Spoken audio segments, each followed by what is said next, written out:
Hello and welcome to today's webinar on how to modernise your data centre infrastructure. This webinar is brought to you by CIO and Western Digital. I'm Doug Drinkwater, EMEA Content Director at IDG, and I'm joined today by Steve Phillpott, who is CIO at Western Digital. Steve, thanks for joining us today. Well, hello, glad to be here. Now let's get straight into it then, because we've obviously seen huge technological change over the last 20 years, and that's impacting the data centre hugely. In your time in the industry, how have you seen the data centre evolve? Well, it's interesting if you take a look at the change in technology that's going on right now. We're at a time where the rate and pace of change is faster than any other time in history. And we're building things that are agile. We're building things that are flexible, scalable. Software is being containerized. It's being microserviced. And you have portability there. All of that is going on, except the data centers are still lagging decades behind that. And it's a real opportunity for us to go back and modernize the data center to keep up with all the other advances in technology that are going on right now.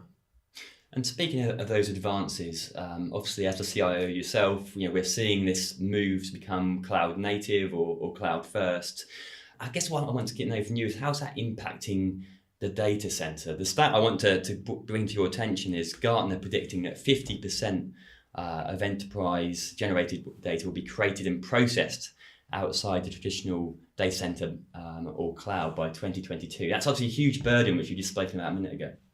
Yeah, and I think that's part of the challenge that needs to be addressed by modernizing the data center is historically the data has been predominantly generated in the data center. And now with the advent of autonomous cars, Internet of Things, more and more of that data is going to be generated outside of the data center and at the edge. And so the architecture of the data center needs to now conform to where the data is being generated.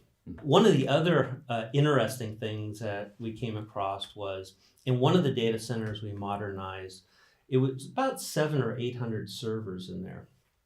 We went in there and we did a total cost of ownership analysis and showed that by modernizing the data center with newer equipment, we were able to take 700 or 800 servers, replace them with about 40 servers, 70 racks went down to about 10 racks, and the power savings alone from going from 700 servers to 40, that paid for the entire project itself.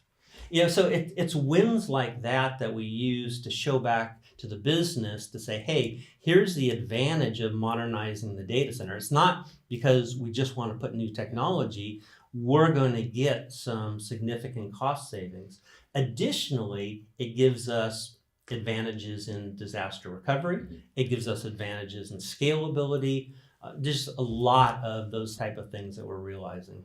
But I guess knowing what you do then in terms of your own journey, we've been speaking about the modernisation of the data centre. To those CIOs that are watching today, what would you say to them in terms of the steps they need to take to get on the road to modernising the infrastructure? It would be similar to what we've talked a little bit so far. One is identifying what the business value is going to be. Are you going to be getting a cost benefit? Are you going to be getting scalability? Is it going to give you DR? Our systems end of life. You understand what the business benefit is. With the business benefit, then you can prioritize. And I always look to try to have small wins. You want to make sure that you're able to get a few wins. The saying I have is success breeds opportunity. So go in, get a couple of those small ones. They'll breed opportunity for incremental investments down the road. And then the last is set the expectation that this is a journey. This doesn't happen overnight. This isn't a 30-day project, a 90-day project. These, in some cases, for larger data centers, are going to be a year or two trying to find windows where you can move critical apps. Make sure you set the expectation on the patience that's needed. Yeah. And finally, Steve, we're coming towards the end here, but if any of the viewers today want to know more about, or speak to Western Digital about how they can help, where should they go for that, to find out more information? The best place to go is westerndigital.com. You can go to westerndigital.com and there's a section called products, and it'll list all the products that are available.